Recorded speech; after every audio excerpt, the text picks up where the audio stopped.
Hello, my name is Shea Lynch. I'm a student at Oklahoma State University, Spears College of Business, and today I would like to talk to you about judging a book by its cover. Imagine this. You are one of 12 children living in a one-bedroom, run-down, tin-roof log cabin with no running water, no electric, and no phone. The only food that you have is grown in the garden on your farm, and you have to bucket water from an old well just to bathe, unless you want to take a bar of soap down to the creek. One could only assume what life might be like under these conditions and circumstances. Some might say you are a victim of how you were raised. But this in particular person rose above and far beyond and has become one of the biggest icons known around the world. If you were judging this specific book by its cover, you would assume this person has had the perfect life. You know, the one you can only dream about, the one you only see on TV and in the movies, the one every celebrity has, with all the fancy cars, all the fancy clothes, all the big fancy houses, everything money could buy, you would already have. And in this case, this book is what one might call deceiving, or maybe even a little surprising. The outward appearance has been called many things, but my personal favorite is a backwoods Barbie. In an interview with KCBD in 2019, one of her most famous quotes concerning herself is this: "It costs a lot of money to look this cheap." As she laughs with those who make a mockery of what she looks like, Dolly Parton is much more than all the rhinestones and plastic surgery. On The Tonight Show in 2016, Dolly told Jimmy Fallon, as a little girl, "I stole my style and patterned my look after the town trollop. I thought she was the most beautiful thing I had ever seen and laid my eyes on. I loved her makeup and her big hair and her skin-tight clothes.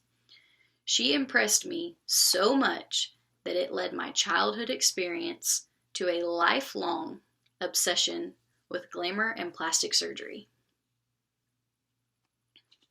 Now, some of you may know about a little coat that was made of leftover patches of material that Dolly talks about. I like to call it a coat of fame. Dolly tells the story in many ways, a few being by interview, song, book, and she even made a movie of it last year. It comes on at Christmas if you're looking for one. But my personal favorite is in song. And it goes a little something like this. "My coat of many colors that my mama made for me, made only from rags, but I wore it so proudly. Although we had no money, I was rich as I could be. In my coat of many colors, my mama made for me, made just for me." Of all the songs she's written in her lifetime, her personal favorite is The Coat of Many Colors. In a 2015 interview with Dave Paulson, Dolly explained just how much this song means to her. It's more than a song. It's an attitude. It's a philosophy. It speaks about family, about love. It lets people know that you're supposed to love one another for who and what we are, and to celebrate our differences, because we shouldn't all be the same. God didn't make us that way. Another really neat thing about Dolly that you wouldn't expect is this. In a 2013 Dolly was in a car accident that left her sore enough to seek medical attention at Vanderbilt University Medical Center.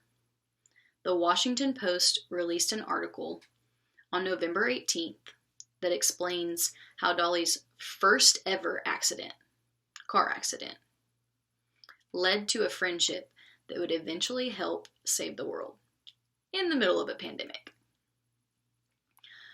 Dr. Abumrad, a physician and a professor of surgery at Vanderbilt University, stated this: "I knew next to nothing about the beloved megastar with big blonde hair, but soon befriended her because I deeply enjoyed our talks about current events and sciences."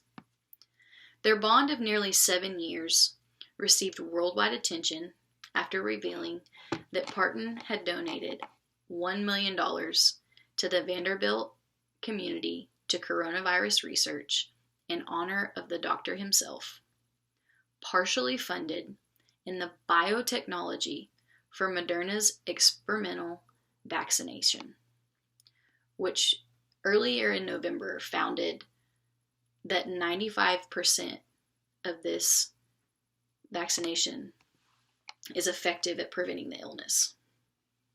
Abumrad stated, "Her work made it possible to expedite the science behind testing.